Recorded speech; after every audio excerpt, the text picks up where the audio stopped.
Hello, welcome to this AgMIP session on reimagining the food system, nutrition, diets, and security. This is a session which is coming from the Columbia Climate School.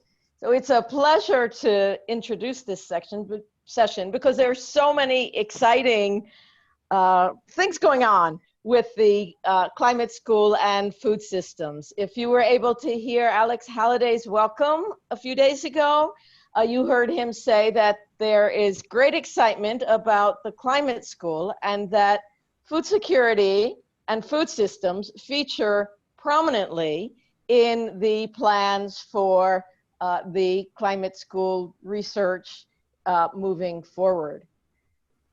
The Columbia president, Lee Bollinger, has identified how important it is, and I will quote from him, to marshal our academic resources in ways that are proportionate to the magnitude and gravity of the challenges civilization will face in regard to climate change.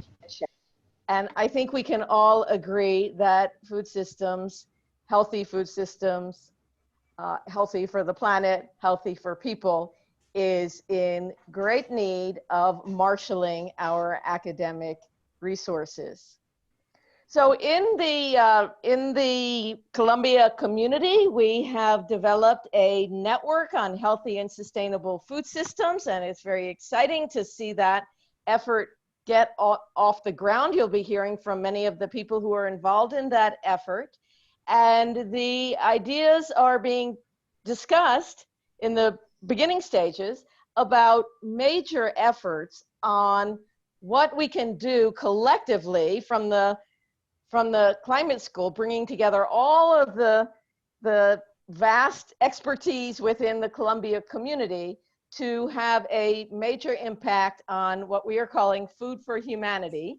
That includes knowledge creation, policy outreach, field-based research, postdocs, and it's a very exciting time. So it's a wonderful to be able to introduce this session as somewhat of a soft launch and announcement to all of you about this networking and involvement of the climate school in food systems work. So with that, I will turn over to Cynthia to introduce our wonderful keynote speakers. Great. Thank you, Ruth. Thanks for the opening. I'm going to share my screen just to share the plans for the session and then to introduce the keynote speakers. So let me see if I can get this to be big.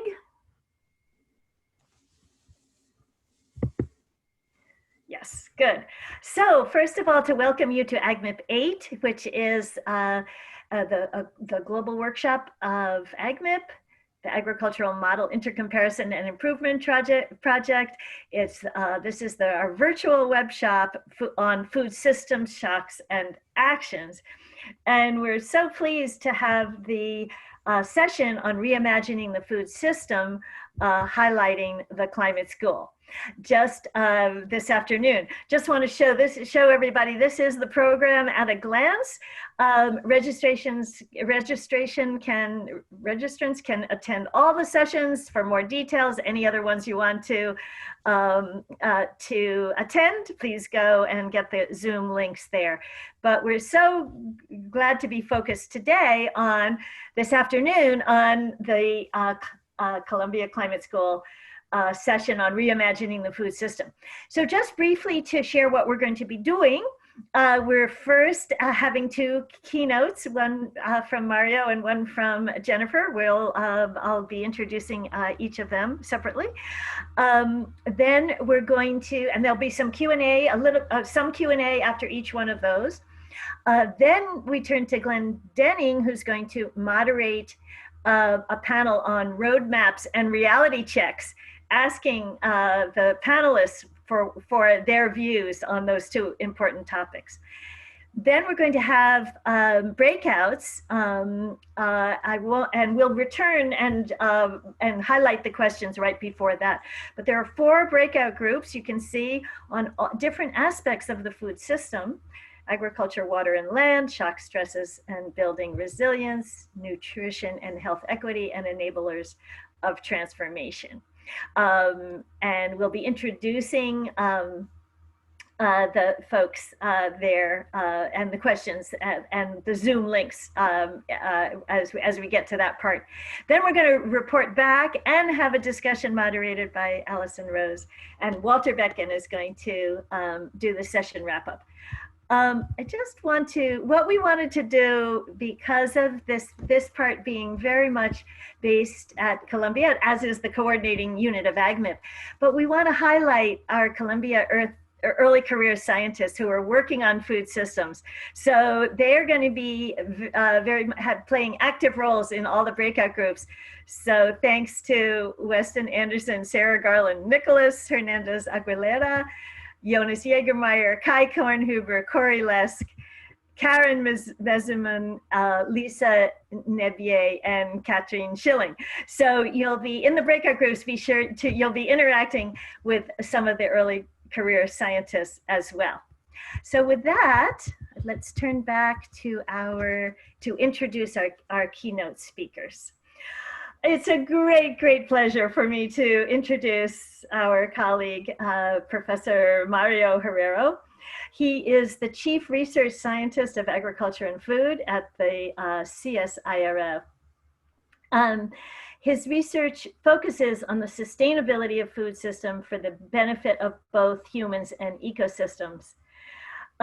He has contributed probably to more global initiatives than everybody else combined. For example, the IPCC, the Eat Lancet Commission on Healthy Diets, as part of CGIAR and CCAPS. He's worked all over the world, particularly in developing countries. So I just want to also say that back to his Edinburgh roots, because corresponding fellow of the Royal Society of Edinburgh, among other many honors. So Mario, over to you. Thank you so much for the keynote. Well, thanks a lot, Cynthia. Thanks for that kind introduction. And it's a pleasure to be here with so many colleagues and so many new faces. It's great. I'm going to share my screen just to give you a little bit of let me see.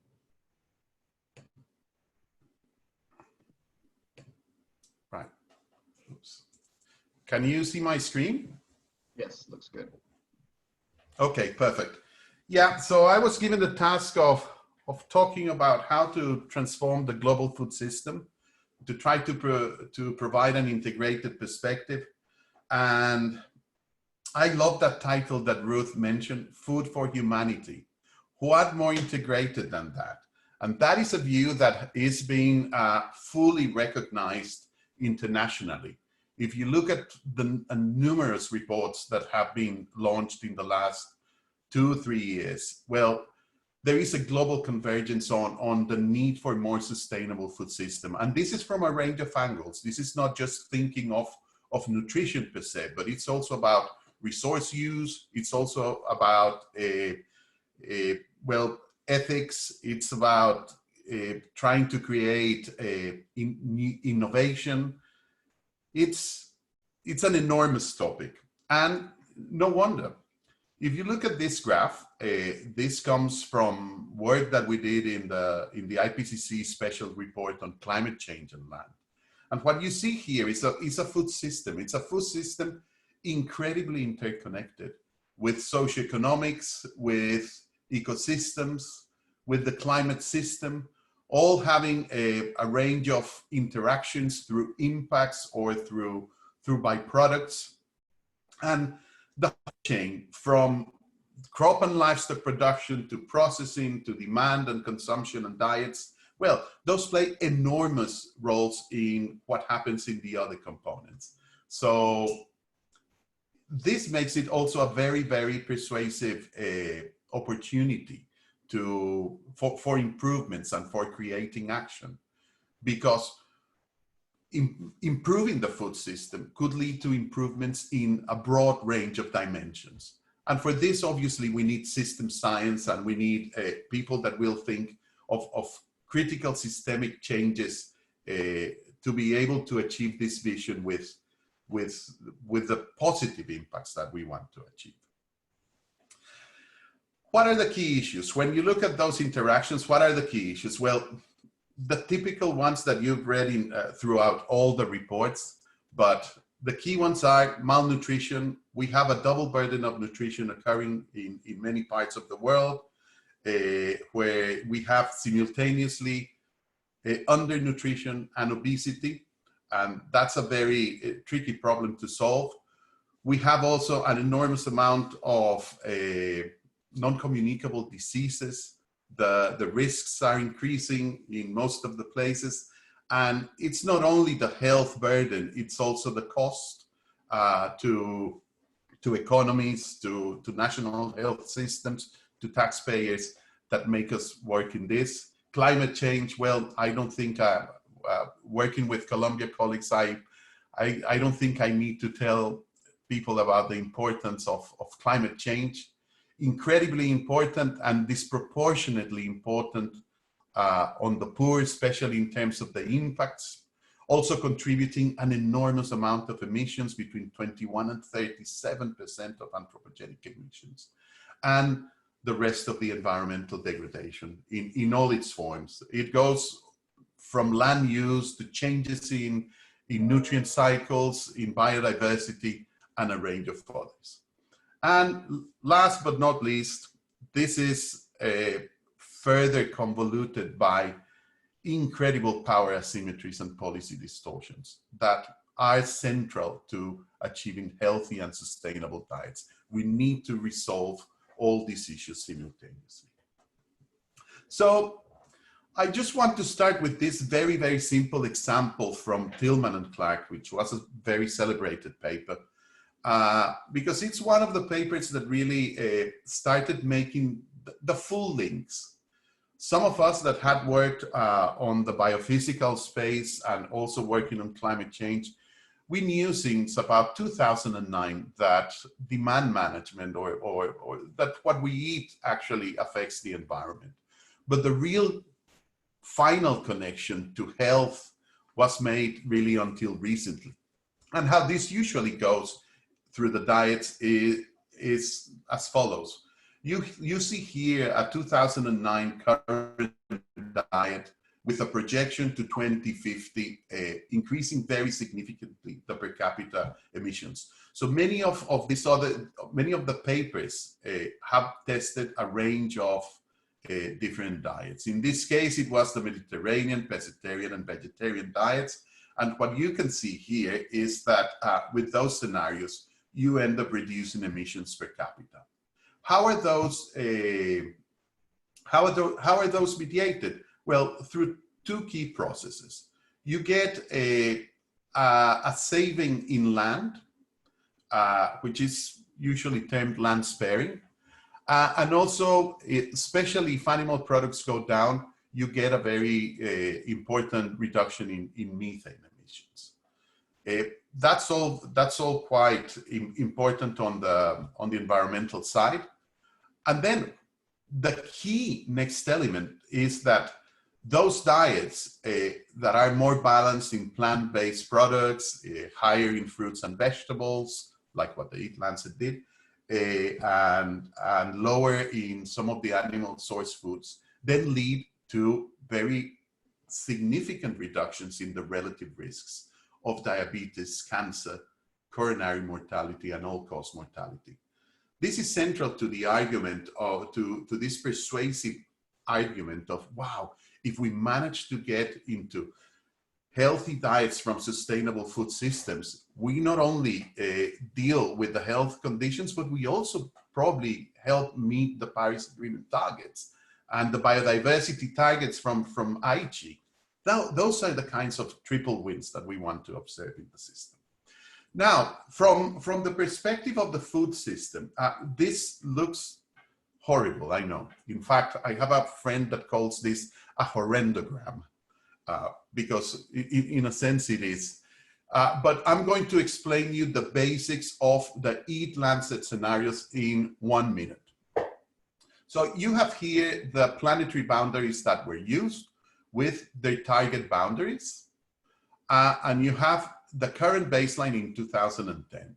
So red is bad, green is good. So we're trespassing the greenhouse gas, the phosphorus, and the biodiversity loss. So far, we're okay with cropland and water use and more or less in nitrogen. Now, if things continued as the business as usual, it's this first line that you see here, where you see that we basically trespass all the boundaries because we end up needing an enormous amount of resources. But if we actually only do a dietary shift, we end up being okay with the planetary boundary on greenhouse gas emissions, but not on the other ones, because we end up needing more land, more fertilizers, more water use to be able to produce the plant-based products, the fruits, the nuts, the vegetables, etc. So it is only in the Lancet work where we actually intensify production. This is actually trying to meet the yield gaps of crops, halve waste, and implement the dietary shifts that we actually start getting into this safe operating space for humanity. And why do I mention this? Because a lot of people think of the Eat Lancet scenarios as diet scenarios. But in reality, what makes the argument really powerful is that we need the dietary shift plus the production increases plus the halving waste. And this is when you really start opening the actions to the whole food system. And that's why it is so important, because we need to continue doing the sustainable intensification that we've been thinking about. We need to start engaging in the circular economy and in all these other strategies to be able to get there. Now, this analysis just considers well, the current technologies that we have, but we also know that there is a lot of innovation emerging. This is from a recent paper. Sorry, I didn't put the citation, but we wrote this in Nature Food. And you can see from livestock and seafood substitutes, insects for food, you know, botanicals, hello? Sorry. Robots, drones, and a range of others. So there's a lot more that could actually happen on the technology side that we need to embrace, that we need to understand, that we need to evaluate the impacts with. We will need a lot of modeling for being able to do this. And we also know that we will need a very important range of priority actions to transition these food systems. And this is from the recent Glopan report, where we actually see that we need actions in the 4 spaces: on availability, on accessibility, desirability, and affordability. Some of these, there's not that much evidence, but we need to work very hard at, for example, improving the principles for engagement between public and private sectors. We know that there's great asymmetries of power with some of the big companies producing a lot of the processed food. We need to rebalance the incentives for agriculture. We need to think of different forms of trade and so on. But central to all of this is that this revolution of the food system, this enormous transformation, will not be purely technical. I think that we need to really start thinking very clearly about building trust in our actions, especially we as scientists, sometimes sitting too outside, sometimes really too removed from what's really happening in real world. There is a certain mistrust that we really need to change.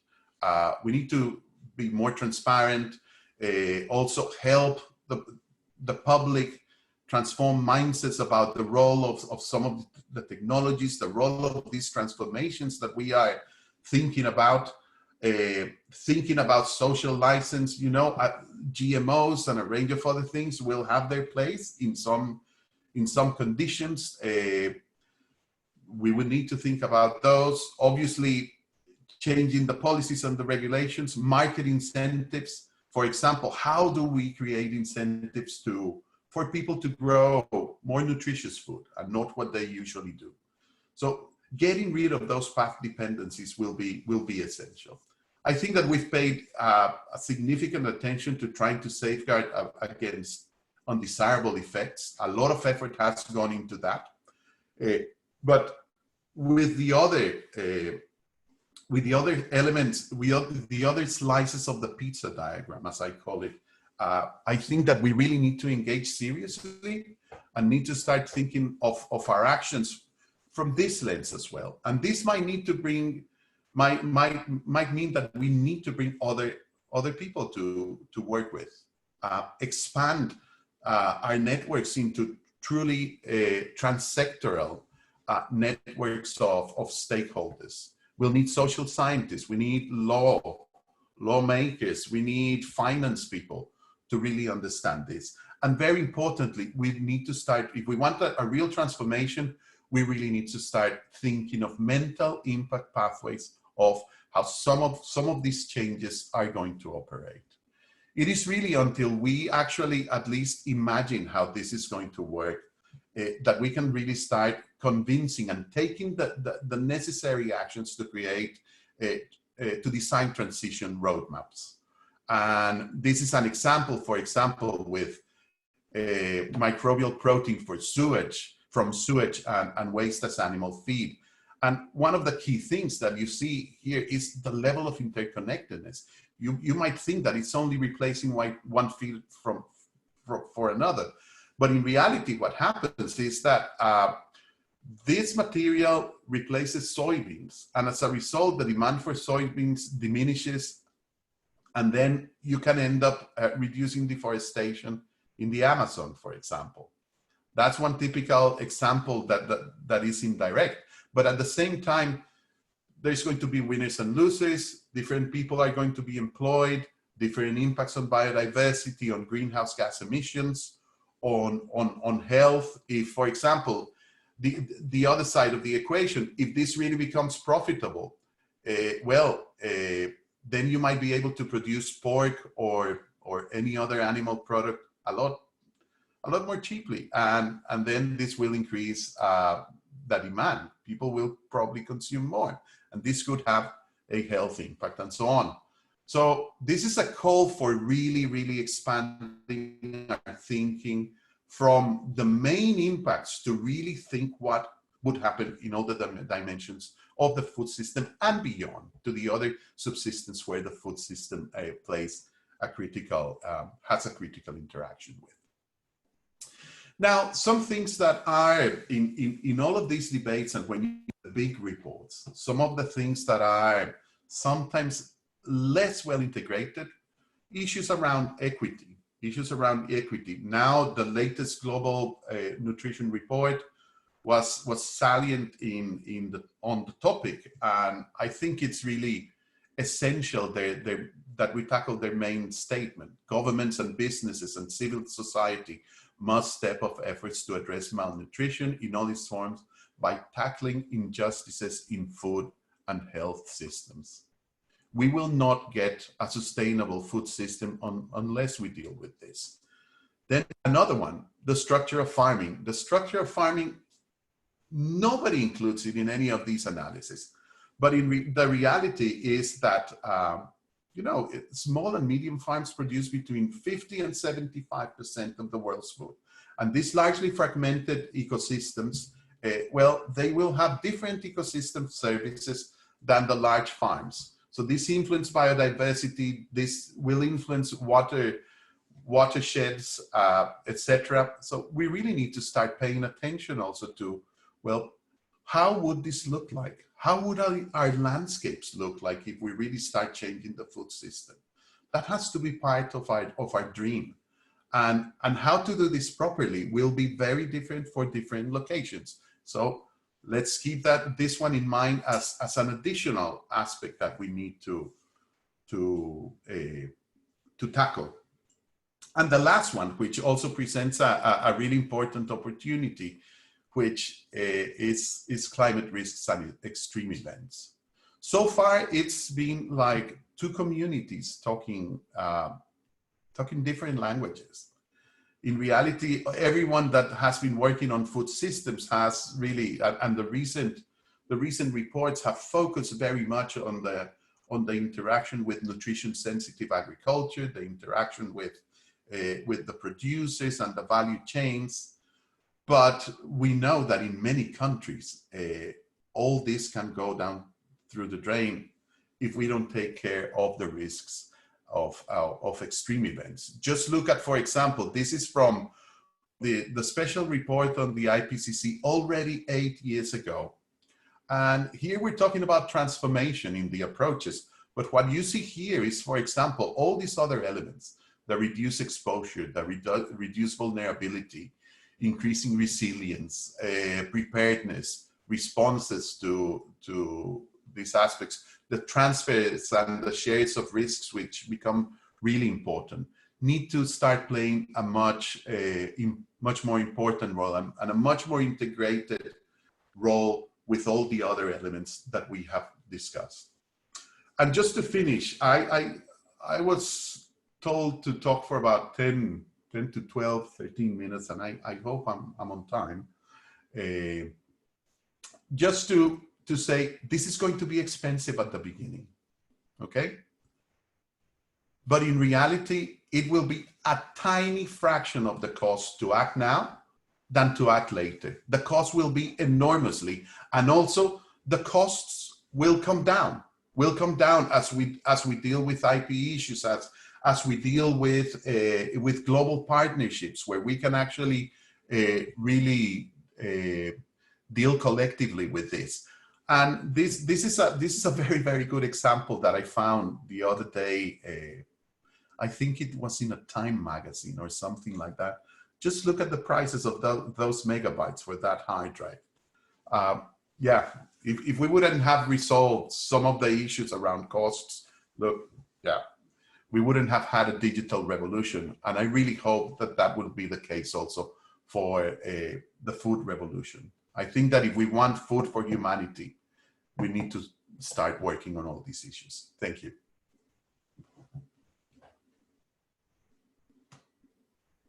Thank you so much, Mario. I'll clap on everyone's behalf for that wonderful, inspiring talk. Just a couple of questions. Of course. Yeah. Building off of your point about the exciting opportunities in the technology space and the need to evaluate those technologies across all of those dimensions that you mentioned: land use, water, greenhouse gases, nutrition, all of those different dimensions. We can imagine that from the scientific community, we could do that kind of analysis and see where are the win-wins and where are the trade-offs. The hard part is getting that kind of information considered, because we know that in general, humanity's decisions have not done very well at looking across those multiple dimensions. So do you know of any, what do you think is ahead of us with that challenge? And are there any examples in any other kind of sectors, energy or some other sectors, where we can learn from about how you actually get those multiple dimensions to be taken into account in decisions? Yeah, okay, that's a very good question. And let me say I'm going to split this in multiple ways. First, I think that we don't have the modeling tools to deal with many of these technologies first simultaneously, because it's not just using an integrated assessment model and changing a rate of technological change. It goes beyond that. It goes beyond that because of the interconnectedness of the spaces. So this calls for really revising and coming up with the next generation of modeling tools to be able to do this job. Now, that is that is a long-term objective, because this is something that you don't do in the next 3-4 years. We need action now. So a lot of people have been using the Delphi methods, for example. You start getting scoring systems and things like that. You get portfolio theory, you get a lot of targeting and impact assessment using subcomponent models and things like that. And fundamentally, the other thing is that there's also the people working on scenario analysis create narratives first. And understanding those narratives from different stakeholders gives you a lot of power then to combine this later with some of the quantitative methods. But I think that, as long as you manage to get coherence on the direction of change and some convergence of what we think the priorities are, then you can actually start moving ahead with business plans and everything. Again, the key is not just to sit in a room, 5 of us, and doing it ourselves. It's just to really expose all this body of work to a range of views from different stakeholders. I think that would be a first step. Yeah, thank you. Cynthia, do we have time for another question? One quick question. Okay, quick question with a very long answer, I think, is that we all know that food systems are not only have environmental and nutrition dimensions, but are deeply, deeply cultural. So, and that varies in different places throughout the world. Yeah. And through different communities. And how do we address that important cultural dimension in our work in food systems? Yeah, if people were just eating cultural diets, I think that we would achieve sustainability. I don't think that Cheetos were part of any cultural diet. And these are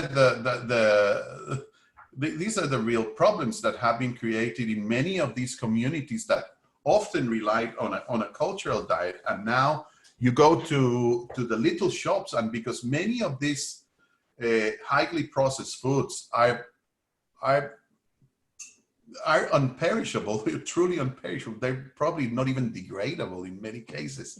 You end up having, and they are super cheap because of World Trade Organization asymmetries in the trade system. Well, then you end up with people wanting that as the kind of Western diet, and aspirationally they end up consuming that with the cheapest thing. And this is what you see in the Pacific constantly, for example, and in a range of other places. So I think that there's an enormous amount of scope to maintain the cultural aspects. And perhaps one of the key things when we think of a global healthy diet is in many ways pointless. It's just to prove a point that you can actually potentially agree with this transformation. But it's really working at a local level, at national level, with the country's resources, with the country's key ingredients and so on, and trying to find what would be the best combinations that yield the Chad or the Malaysian or the American diet. It's something that's still to be done. But I think that, say, the Eat Lancet and all these reports have made a significant inroad in raising the stakes and making it a real policy issue. So, look, it's for us to do the next steps. Now let's race to the challenge and finish the job and get us to where we want to be. Great. Okay, thank you so much for that, Mario, and thank you. It is at the middle of the night for you, so we extra appreciate your participation and round of applause. Yes. Wonderful. Thank you, everyone. Thank you, Mario. Thank you for the wonderful keynote. Thanks, Ruth, for introducing. And now we go to our second keynote. And to say that this is... Bye, Mario. It's wonderful to introduce our next keynote speaker, because it shows the Columbia Climate School Network in action, because for example, I got to meet Jennifer, and I think many of us did, who is from the Medical School of Columbia. And so it's really bringing together, the folks. I'm an agronomist by training, so you can see how the network is working. Just one other point about the network before turning and really leading into Jennifer's keynote is that we at the Climate School, in the discussions of plans for the food theme and program, the issue of scale came up over and over again. So while Mario was giving many of these crucially important global perspectives, we recognize very much in the ongoing discussions the role of local scale as well. So and that you can't just be having the global, sometimes, sort of beautiful global maps without realizing what's happening right in our own food environment. So to introduce Jennifer Wu Baidal, she is an assistant professor of pediatrics at the Columbia Medical School and the inaugural director of the Department of Pediatrics Obesity Initiative and the director of the Pediatric Weight Management at the center in the medical school. And she works on helping the communities right here and the children right here in the New York metropolitan region where Columbia is located. So thank you so much, Jennifer, and for your keynote on local linkages for food security, nutrition, and health. Thank you. Thank you. Thank you, Cynthia and the planning committee for inviting me to talk about local linkages. And I have been able to participate in the conference, and I've just been so inspired to hear about AgMIP's work to link climate solutions with food systems, food security, and human health. And so I think that was a really nice transition from a very broad global view from Mario to my perspective as a pediatric researcher focused on promoting child health equity and really specifically focusing on reducing racial, ethnic, and socioeconomic disparities in childhood obesity.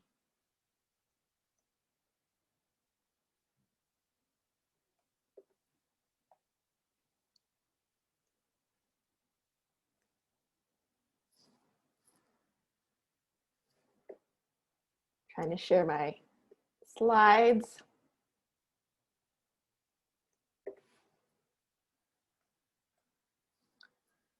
Are we all set, Eric? Yeah, looks good. Okay, great. Overweight and obesity prevalence, as we've talked about, continue to be persistently high globally. Obesity, which is a preventable disease, is responsible for more than 4 million deaths across the world. And in this map from the NCD Risk Factors Collaboration showing data for adult males and females, the gradients from yellow, orange, and red represent increasing levels of excess national weight. And consistent with this map, the World Health Organization states that most of the world's population live in countries where overweight and obesity kill more people than underweight. The news is not good for children. Globally, obesity prevalence among children increased tenfold over the past 4 decades. And in the US, as shown here, according to models by the Choices Group, projections show that more than half of today's US 2-year-old children will have obesity by early adulthood if we continue on our current pathway. So taken together, these data support the need to intervene in the first years of life to prevent obesity. Disparities in health are apparent within the first years of life, and poverty is a main driver of health inequities. As we heard from Jess Fonzo yesterday, many low and middle income countries are facing a double burden of malnutrition, where food insecurity, undernutrition, and obesity coexist even in the same household. And there are plausible biologic pathways through which early life exposure to the stress of poverty or food insecurity can result in long-term health complications for offspring. And there are also behavioral pathways through which food insecurity can influence health, including less healthy dietary quality and lower dietary diversity. And so in these pathways, as shown in this diagram, parental food insecurity may impact both parental health and downstream offspring health outcomes.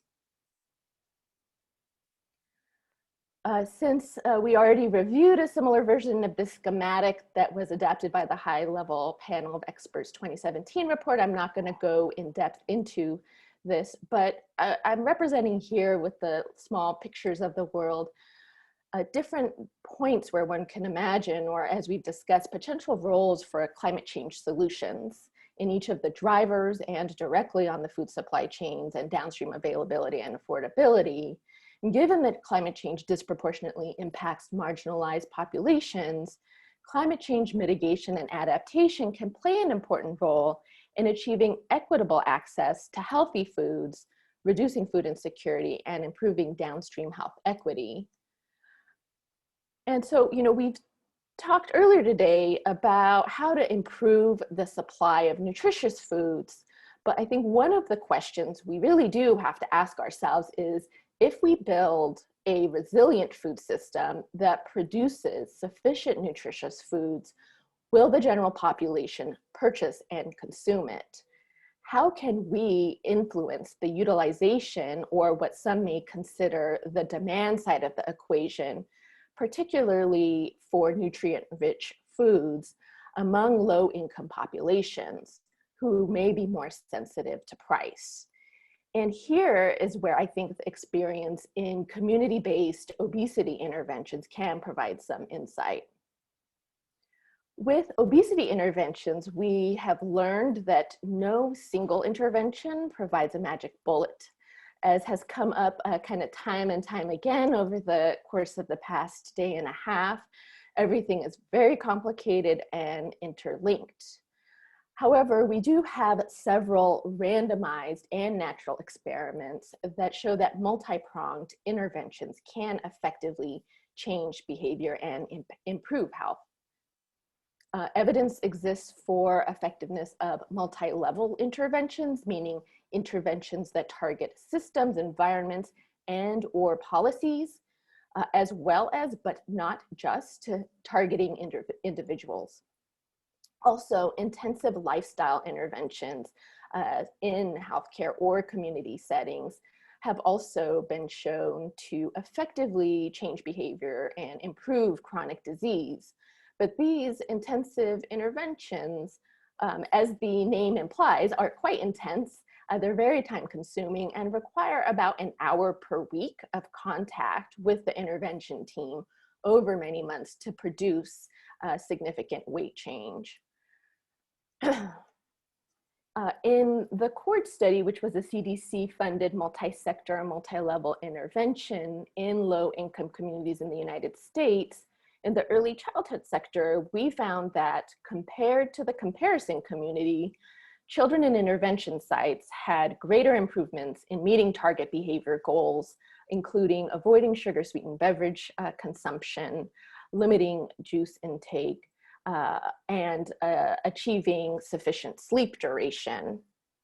And so this suggests that early childhood is a time where these interventions can be effective as well. Other evidence shows that changes to the food environment that increase availability and access to healthy foods, in particular fruits and vegetables, help increase purchasing and consumption of these foods. And in particular, I want to highlight that reducing the cost to consumers through incentives or through free or reduced price foods does in fact increase selection and consumption of fruits and vegetables. On the flip side, reducing availability and access for unhealthy options, for example, excise taxes on sugar-sweetened beverages, which initially started in local city and county levels and now have gone to country levels in some instances, do shift purchasing and likely consumption. Much of this work has been based in the United States, and so I think the question remains, will these same actions work in other contexts or with different nutrition targets? For example, interventions that are focused on shifting more towards plant-based dietary habits. So through the lens of a pediatrician focused on obesity prevention and treatment, where I see opportunities for research on utilization or the demand side are through interdisciplinary collaborations to align human health interventions with planetary health interventions. And as Naomi Fukagawa mentioned yesterday, engaging with healthcare sectors can expand research breadth, reach, and depth. And also, again, thinking to the future of interventions can improve uptake.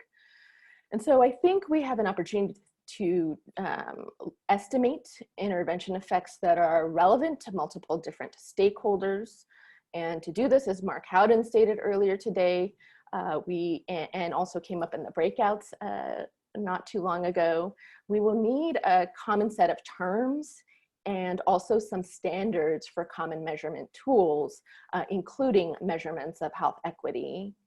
I think we do also need to be prepared with estimates of cost and cost effectiveness of interventions from various perspectives in order to influence policymakers. And given the kind of history behind sugar sweetened beverage excise taxes, if a policy or an intervention is going to generate revenue, I think that we as a research community need to be proactively giving recommendations on where that revenue should be invested to support planetary health.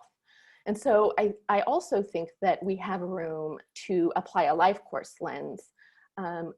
Earlier today, the idea of what is the time scale came up.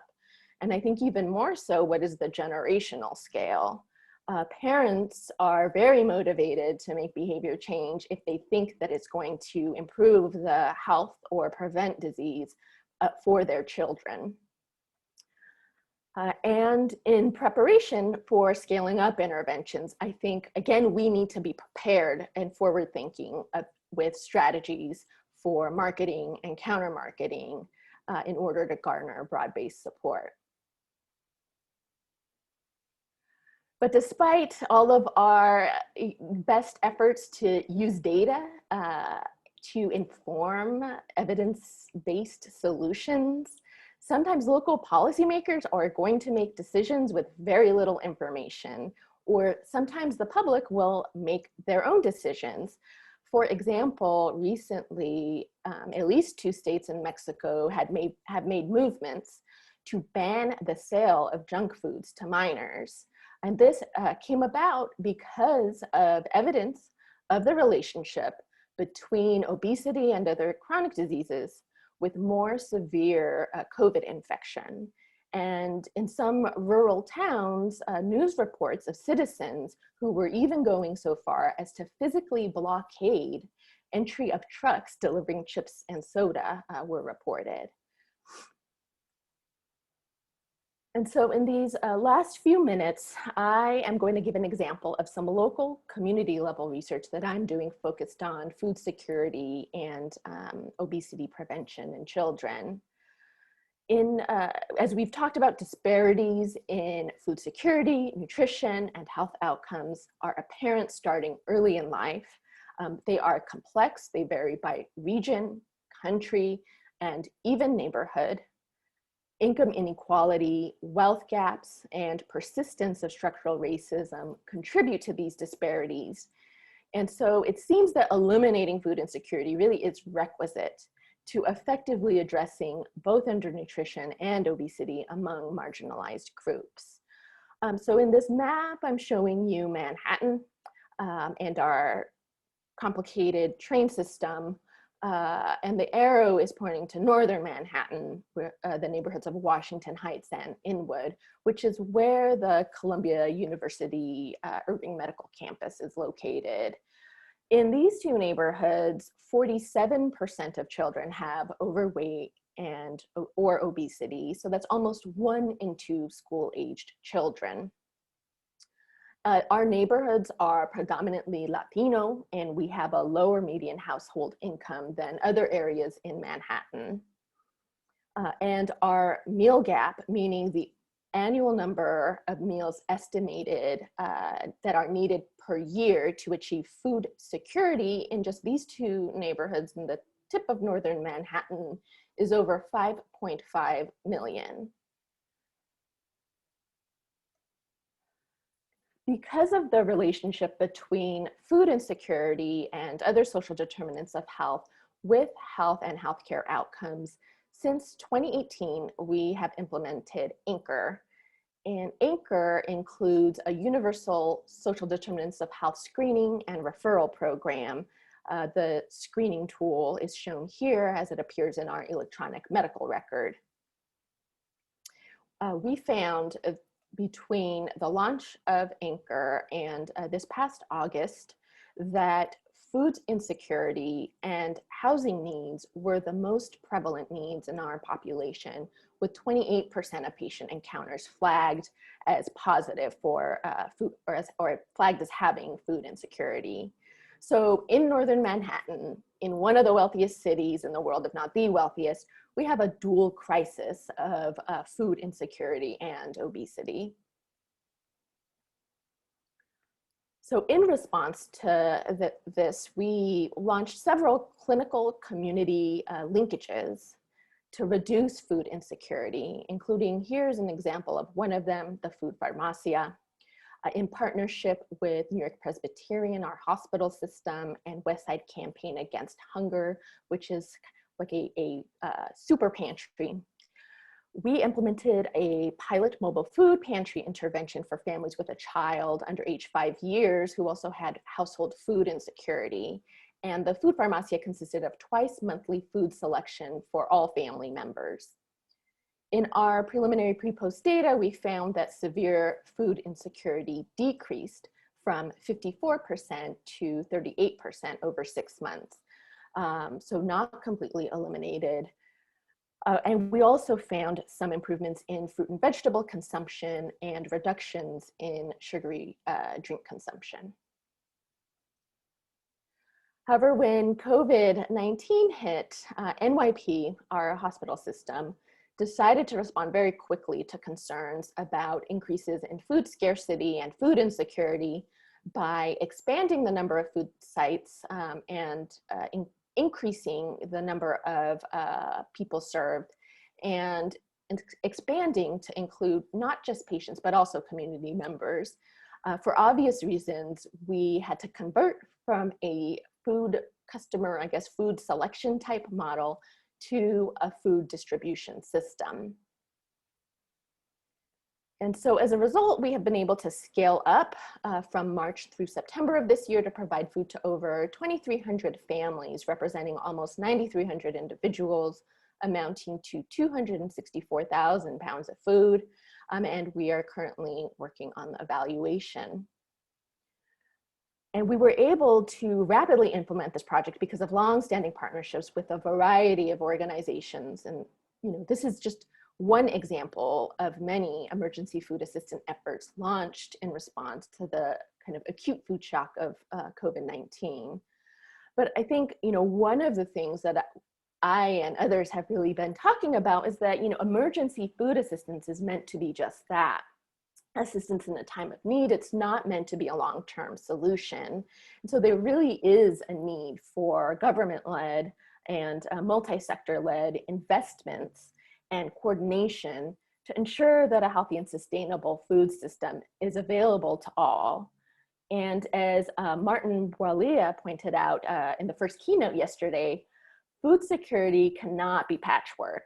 It requires a sustainable and healthy food system from local to global scales. So just to wrap up, in a few lessons learned from these local partnerships are really early on building relationships with those who have aligned priorities. Research collaborations are relationships, and community engaged research moves at the speed of trust. We also need to understand whether or not organizations may have buy-in for research. And if they do, anticipate and address potential challenges for our local partners by understanding their structures, creating an engagement plan, supporting whatever staffing or resource needs they have, and being considerate of their workflows. Also paying attention to special ethical considerations that may exist in these types of partnerships where there may be some difference in the power dynamics. Also showing gratitude with words and tangibles to maintain those relationships over time. And I think also for the partners, sharing benefits with them, sharing your results early, including them when you showcase work or any work products, and providing technical assistance and training for capacity building over time. So the key points I hope I hit on are that lessons from existing effective nutrition and obesity interventions can inform implementation of evidence-based, equitable, planetary health solutions. Working with community members and building cross-sector partnership requires time and trust. And I really do think that the moment is ripe for aligning human health interventions with planetary health interventions. I just want to acknowledge my team and funders and thank all of you for your time and listening. Thank you so much, Jennifer. And I would like to publicly thank you and recognize you for coming from the clinical space and reaching out and being so much a part of our thinking about how the climate school can move forward. So it's exactly those kinds of partnerships that we need. And for pointing out so strongly how there's such a win-win opportunity for healthy production systems that lead to healthy outcomes for people. So thank you for that. I think we only have time for one question, which I will ask about the linking with the AgMIP session that was this morning about shocks. So you saw what happened in New York with the COVID impact on food security and tried to address that. How analogous do you think that response or that shock that you saw from COVID is to other kinds of shocks, such as shocks from hurricanes? We had Sandy, and we will have more Sandys in the future, more frequent Sandys. So how much can we learn from what you've been through with the COVID shock that can be transferred to thinking about climate shocks on our food security in New York? Yeah, thanks. That is a question that I have been wondering about as well and talking about with others. I think we could learn a lot. What I'm learning, especially from talking with all of you through our interactions and attending this conference and really, reading more, is that we need a better way to kind of actively monitor all of these various dynamic parts of the food system and how people are responding. But I do think that if there is evidence for looking at how the various supply chains were disrupted and how businesses responded, that could help share some of the links. One of the things I've thought about with climate changes is that, if there is a hurricane or a flood, if businesses are completely decimated, how analogous is that to small businesses or smallholders having to kind of close up shop long term? So I think time will tell how acute or chronic this all is, but I do think that it is going to provide a lot of valuable lessons. Wonderful. Yeah. Thank you. There are more questions, but I think we have to move on, Cynthia. Yes, we do. We have it packed because we want to, share the thinking of the network. So we're going to move on to the panel, which is entitled Roadmaps and Reality Checks. I want to briefly introduce Glenn Denning, who's moderating the panel. Perfectly placed to do so. He is the founding director of the Master of Public Administration in Development Practice. He teaches a core course at Columbia on global food systems.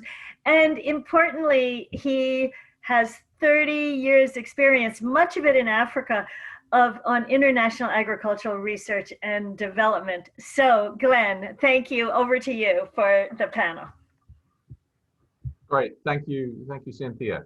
So welcome everybody to our panel on roadmaps and reality checks. In this session, what we've done is we've invited 4 researchers to reimagine the food system from their unique perspectives and quite diverse experience. We've also asked them to highlight some of the challenges in achieving this reimagined food system or food systems. And most importantly, what we've done is ask them, how do we overcome those challenges? So how do we get there? So we're looking for a vision, but we're also looking for solutions. So our 4 panelists are as follows. Professor Ruth de Vries, the university professor at the Department of Ecology, Evolution and Environmental Biology at Columbia. Ruth studies ecosystem services from tropical agriculture and forests, as well as land use change using remote sensing. Dr. Lisa Nebier is a postdoctoral research scientist and Earth Institute Fellow at the International Research Institute for Climate and Society and the Lamont Doherty Earth Observatory. Lisa works on the impact of climate variability on food security and migration, and is especially focused on pastoralists in the Sahel region of West Africa. Dr. Michael Puma is the Associate Research Scientist with the NASA Goddard Institute for Space Studies and the Center for Climate Systems Research at Columbia University. Michael works on food security, especially the exploration of how susceptible the global food system is to disturbances. And finally, we'll have Dr. Ana Maria Lobo Guerrero, who is Research Director of Climate Action at the new Alliance of Biodiversity International and CIAT. And she's also the head of Global Policy Research for the CGIAR research program on climate change, agriculture, and food security, also known as CCAFS. Ana Maria's work includes scaling of climate smart agriculture, and also through CCAFS, Ana Maria manages global engagement processes and global synthesis activities on a wide variety of topics. We've also asked Dr. Walter Baitgen of IRI to carefully monitor the Q&A and chat rooms for any questions and comments that, even though we're running a little bit late, I hope we'll have time for 1 or 2 at the end. So right, enough of introductions. Let's get started. And I want to start with Ruth. Ruth, what have you imagined and how do we get there? Okay, so my reimagined food system is where we have locally appropriate production and consumption systems. Production systems that are appropriate for the climate, current and future climate, soil conditions, and consumption systems that go along with that. So that's my reimagining. The reality check comes from my work in India, which is a good news, bad news kind of story, and through a lot of analysis to study what the trends towards homogenization of the types of cereals that are grown in the country from the Green Revolution. So the Green Revolution had a major focus on rice and wheat. So those cereals have sort of displaced traditional cereals, millets, we might call them orphan cereals or coarse cereals. But now they are known, the government has declared those cereals to be nutri-cereals and put emphasis on them. And that is a absolute sea change. So we've done quite a bit of analysis to look at across these multiple dimensions, as Mario was discussing earlier in the session, about what a shift towards those nutri-cereals would mean for water, for greenhouse gas production, for nutrition, for climate resilience. And it's all a very win-win story. So that is recognized. I don't think that's a contention. While it may have been some years ago, that is not a contention, that those nutri-cereals, the millets and the sorghum, increasing their attention in the agricultural systems would lead to a lot of wins across nutrition, environment, and towards all of the goals that we're after. So there have been real movements towards recognizing these nutri-cereals, towards including these cereals in midday meal schemes and the food security distribution scheme, known as the public distribution system in some states. But the reality check on that is, despite how energizing it is that there has been this attention, that there is such deep entrenchment in the sort of green revolution rice wheat production systems and distribution systems that how do you just change that deeply entrenched system? And it's not obvious how to do that. And that goes along with cultural perception. So there's a perception that these nutri-cereals are poor people's food, so they have low status. The positive side of that is they're becoming more trendy in high-end urban markets, so maybe that will trickle down over time. But the reality is this deep entrenchment of the rice wheat production system, and how do you turn that around? It's such an enormous ship to turn around. But the positive side of that is that over the last 5 years, there has been a real recognition that these nutri-cereals that previously were very much not in the realm of thinking can make great contributions to the future of sustainable agriculture and nutrition, reduced water use, etc. Have some real win-wins in the India situation, and probably you all can think of your work in other places having similar kinds of stories. Thank you, Ruth. That's a bold, ambitious start, and from there, what we want to do is invite Lisa to come in. And Lisa, what's the future of pastoralism in the Sahel? And should pastoralism be part of a reimagined future there? Thank you, Glenn. I'm an anthropologist by training, and so far, most of my work has focused on pastoralism in the Sahel of West Africa, as Glenn mentioned. And I believe that pastoralism matters for Africa's future. Why? Because pastoralism is strong in semi-arid areas, which can easily be pushed to the edge when there are climate shocks. And a recent study led by my colleague Weston Anderson at the IRI, the International Research Institute for Climate and Society, in which I'm also involved, has shown that when a drought hits, pastoral communities take a longer time to recover compared to sedentary agricultural households.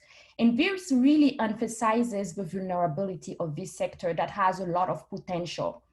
The Sahel is an outstanding region for livestock raising, and about 16 million people rely on pastoralism in this region. But unfortunately, there is persistent dependence on imports for certain animal products, and dairy imports to the region have doubled within 20 years. So the current supply is really insufficient, but this is still but what is actually available in that region is still made possible by traditional pastoralists who produce half of the meat and 2/3 of the milk that is consumed in West Africa. So investing in pastoralism can actually help address crop livestock supply gaps, because the pastoralists equally contribute to boosting agricultural productivity by providing traction animals and manure to enrich soils that grow healthy crops. But their role in the food system so far has been underestimated, sometimes omitted, or just included under the general umbrella of agriculture. So let's reimagine a future in which pastoralism prospers through inclusive policies, technologies to make it more productive, profitable, resilient, and sustainable. There will be some challenges in achieving this. And the first one I see is that, first of all, the future of pastoralism is full of uncertainty. Herders are facing diverse challenges such as rapid population growth, conflicts, food price hikes, livestock diseases, decreasing pasture and water. Combined, these factors are steadily jeopardizing the survival of the pastoralists in the Sahel. The second challenge is the exacerbation of violent extremism, xenophobia against Fulani herders, political instability, and the expansion of agriculture and encroachment into pasture land and cattle corridors. This discourages herders from crossing into certain areas because of potential conflicts that may arise when livestock enter agricultural fields. If nothing is done to address these issues, I'm quite pessimistic about the future of pastoralism. But how do we get there? Given population expansion and density, we need to make sure that the next generation of people in pastoralist households will have a better future. Many have become sedentary and are intensifying and diversifying production. They are increasingly investing in education, especially that of girls, to provide future generations with a brighter future as pastoralism decreases in importance, as we've seen in other parts of the world. And girl education is proven to generate lots of social, economic, and political benefits. When girls are educated, rapid population growth could be under control with positive outcomes for the environment and the economy. We will also need to develop climate forecasting tailored for pastoralism to reduce their vulnerability to climate shocks and improve their disaster preparedness. This is what I'm working on with colleagues at the International Research Institute for Climate and Society here at Columbia University. And other research centers, such as the International Livestock Research Institute and national partners, are undertaking research to improve the productivity and also the sustainability of pastoral systems, but their work needs more support to connect pastoralists to markets, make the sector profitable without over-exploiting the environment. Last, we need to give a voice to the pastoralists who have long experienced top-down approaches in decision-making processes. Let's reimagine a future that is more inclusive and involves a co-production of knowledge to adapt to climate change. Co-production of knowledge has been one of the wonderful initiatives that led by the Climate Frontlines program at UNESCO, in which I was involved. If we are able to address all these issues, then there will be a positive future for pastoralism in West Africa. Thank you, Glenn. Thanks, Lisa. So yes, pastoralism is certainly part of the future. And importantly, you've indicated that it's going to take a multi-sectoral and multi-institutional approach, including interventions in the area of education of girls. So it's not just limited to agriculture and livestock industries to address the needs of pastoralists. So from now, we're going to sort of zoom out and zoom up, and I'm going to ask Michael to come in and share with us where is trade going to fit into all this, reimagined future, the forces of globalization, protectionism. How do these affect global food security in times of climate change and COVID? Yeah, thanks, Glenn. As you just said, so I'm going to zoom out to sort of the national to global levels. But to first reimagine the food system, I think we need to understand where we are now. And this gets to Ruth's mentioning of deep entrenchment that really constrain or determine what our options are on the table. So we do have a truly globalized, interconnected food system where connections arise not only from production and trade, but also to all those systems that support that production and trade. So from fertilizers and seeds to energy, financial systems, transport systems and infrastructure, food processing facilities, retail markets, and all of the labor forces that support these systems. So it's a truly complex food system with many different entry points for proposed change. But we have all of these activities, and this is one of the main points I want to make, taking place in a global political economic setting that often dominates the trajectory of our global food system. So decisions made by governments and other institutions really have that dominating impact on what options are available to us as we transform our systems. So I do want to mention 3 types of dynamics. So first you have governments, and the governments have diverse domestic policies, and governments also negotiate trade deals, from the Trans-Pacific Partnership Agreement to the USMCA to the Phase 1 trade deal between the US and China. So that's one type of dynamic we have to think about. Another dynamic is agribusinesses, which are obviously striving for profit and related greater efficiency. And the third dynamic that's going on is technological advances, which include AI technologies that affect how we observe our crops, to how we even harvest crops, to genetic modifications. So with this setting, I guess the question is, well, how do I reimagine a food system? In my mind, I would aim for sort of 2 properties. One is improved resilience to shocks and stressors, and another specific effort to prevent widespread hunger and malnutrition. So at the moment, you know, we're sort of in a unfortunate experiment. We're grappling with COVID-19 impacts on our agricultural supply chains, while at the same time we're dealing with locusts destroying crops and livelihoods in South Asia, all the way to the Horn of Africa. So we have these stressors, and so the question is, well, what are the entry points for improving the resilience? And so I think there's, you know, again, thinking about the scale amount, thinking about entry points at the national level, and then also maybe at the higher level of international level, although, you know, there are challenges with that, given there's no sort of centralized authoritative body at the international level. But, you know, so what are some low-hanging fruits? First, you know, I would say if we can think about national action plans that start to take into account the interdependencies that we're dealing with, and start to promote resilience for various scenarios of disruption, and to sort of plan out that and scope to improve the resilience at the national level. Of course, there's a challenge there. And so one of the challenges there is to, you know, individual nations can now act in their own self-interest. And so we need some way of promoting cooperation across nations in that setting. With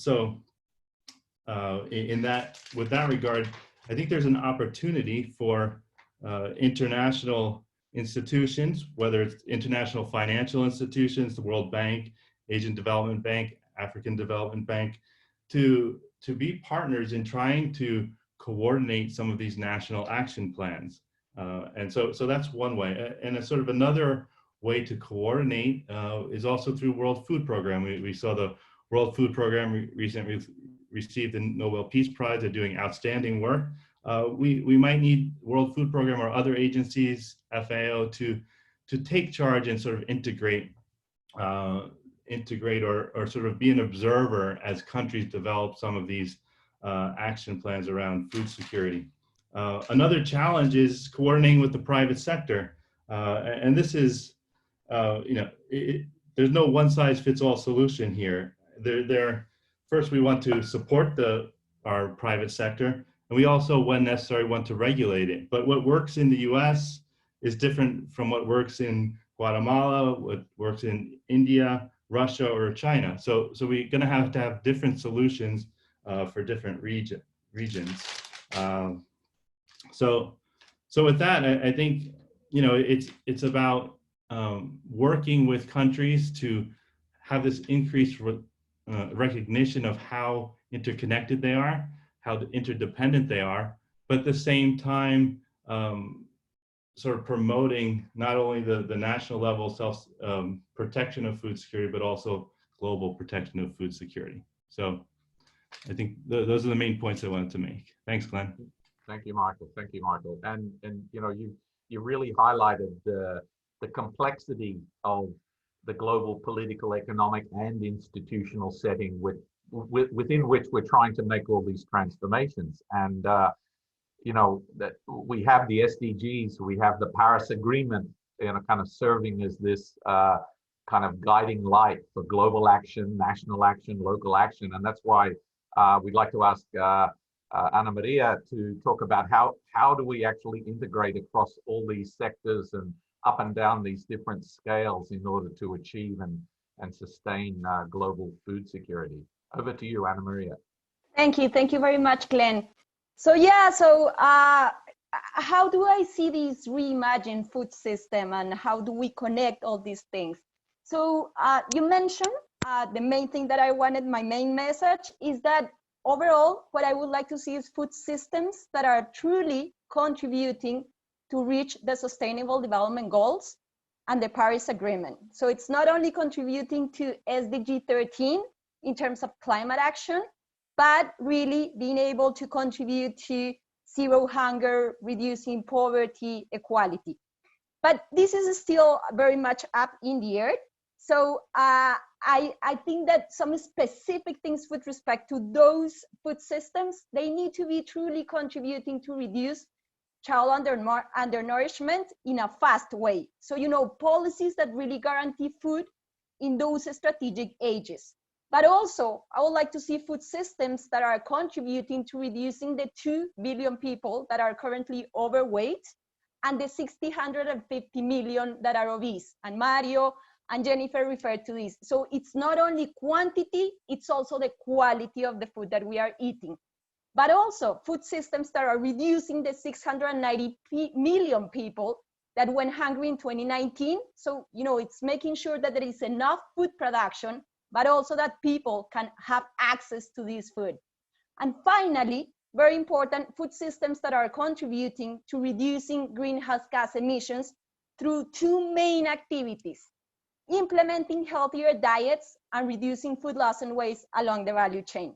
So those are key things that food systems should have, but very, very important, food systems in which integrated supply and demand side options can be scaled up to advance adaptation and mitigation climate responses. So it's not only food systems, it's food systems actors that understand and act upon the connections between consumers' decisions and land use decisions. And I will say that I would like to see food systems that are really able to manage current and future stresses, climatic and non-climatic. And COVID has shown us the importance of that. And this implies having really good foresights, models, and scenarios in order to really understand what are the possibilities, the plausible futures, and act upon those. But this is very challenging, and I would just like to highlight 3 main challenges in order to get to those ideal food systems. So, lack of integrated policies operating across the food system. So that's a real challenge because, you know, it's not only the Ministry of Agriculture, it's not only the Ministry of Environment or Health. They really need to work together, and there are still many silos. But if we want to have those food systems, we need to have integrated policies. We need collective will to change. And I think that we're still lacking that. If we want to see these transformed food systems, we need people to change their behaviors. And from a research side, we are still lacking research for development able to provide end-to-end solutions to current and future challenges in relation to food systems.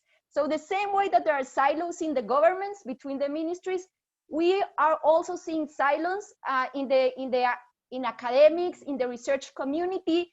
We are duplicating efforts. We still need to do very, very research so that we can respond to a specific issues. And then finally, how do we get there to those really ideal food systems that are contributing to reach the SDGs and the Paris Agreement? And there are many things that we need to do in order to get there, but I would just like to concentrate in one, which I believe that it's totally fundamental to make this happen. And this is in relation to social movements. from the research that we have done in the past, we really believe that social movements have the ability to drive the type of change that we would like to see. And from a science perspective, so our role as researchers, we believe that we can contribute and work together with social movements through 5 key things, and I'm going to go really fast through them. The first one is that we need to improve and do more of behavioral science to design our interventions. We need, when we do our research, our pilots, we need to include behavioral science into those. Second, we really need to become better in terms of translating scientific knowledge for a broad audience. Sometimes we're just like speaking about things that nobody understands. We need to do a better job in terms of this translation. Third, we need to communicate messages in innovative ways. The arts, the music, all of that is going to help to push those messages. Definitely, we need to bring youth into the discussion. Youth, it's the one group that can really help in order to drive this change. And finally, we need to work towards improving education in order to raise awareness and really the urgency and the necessity for this reconfiguration in food systems. Thank you, Glenn. Thanks, Ana Maria. So a lot there, and a lot there to bring about those changes. And but I think just to underline the importance of behavioral change, changes in mindsets. And I actually have I have one question that I think I can relate. First of all, back to Ruth. This is from Amanda. Ruth, you talked about the major potential for nutri-cereals, and this idea that in India and in many other parts of the world, these nutri-cereals like millet and others are viewed as poor people's foods. Do you have examples of where there have been successes in overcoming these cultural barriers and stigmas that are associated with promoting these more what were traditional diets at one point? So it's actually, Amanda speaking from Africa, but you know, from many parts of the world, there's a sort of going more towards modern diets and not these traditional diets. So do you have any success stories of how we can do that? Yeah, thanks, Amanda, for the question. I'm not sure about any examples from Africa, but I can speak to the India example, where we are now seeing that these nutri-cereals are very trendy in the high-end markets. They're good for diabetics or perceived to be good for diabetics, and you go to fancy restaurants or high-end grocery stores and you'll see those nutri-cereals, but they're very expensive. They are out of reach for the people who could benefit most from them, the urban poor and the rural poor. To the degree that sort of trendiness eventually trickles down, and if the production increases and the prices go down, then we might have a good success story to tell. I think it's too early to claim success for that example, but it is encouraging that there is at the high end, although too expensive, and just at the high end market, a recognition about how beneficial these nutri-cereals can be. I don't know if there's a similar story in Africa. Yeah, but I you know, staying with this idea about mindsets being an impediment to making these transformations, maybe also sort of speaks to what Lisa spoke about in sort of attitudes towards pastoralists, for example, and how that is sometimes constraining opportunities. These mindsets may be not just in the minds of consumers, but also in the minds of government officials and others that view certain groups as risks and do not see the potential that they have to offer. Now, I know we're really running out of time, so we only have a minute or two left. Walter, was there anything that jumped out in the chat or Q&A that any one of our speakers could address very briefly? No, I think we're fine, Glenn. You got the one that was the most salient. Okay, thanks. Well, I think we might contribute to try to make up a little bit of time, and you know, we've certainly reached the end of our time. So we've heard a number of bold visionary ideas about how to improve the food system. We've also heard from each of our 4 speakers that solutions exist. There are practical actions, policies, technologies that will bring us to this better place of healthier, sustainable, resilient food systems. But it obviously needs some real shift in terms of political will, a major investment in education and awareness to shift these mindsets in a positive way. Everyone mentioned partnerships. There's also the importance of financing all these changes that we're talking about.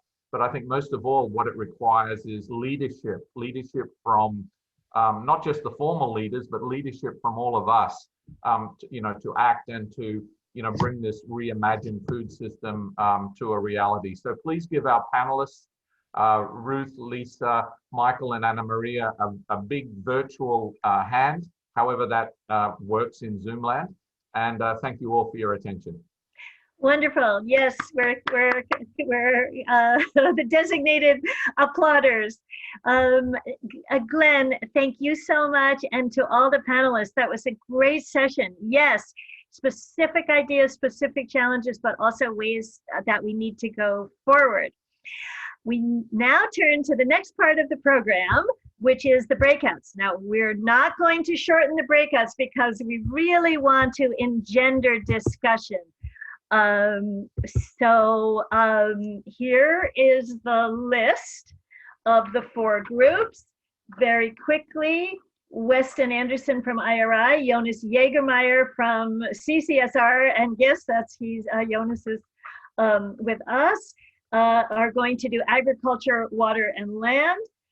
Alex Ruane and from Nassagis, and Wolf from Schlenker. I think you're in Department of Economics. I think that's, I know you're originally an economist and still are, I think. Wolfram on shock, stresses, and building resilience. Nutrition and health equity, we have Richo Deckelbaum, also from the medical school. Lou Ziska from Columbia Mailman School, that's the School of Public Health, and Shauna Downs from Rutgers. And finally, on this issue of behavioral change, mindset, culture, how do we deal with that?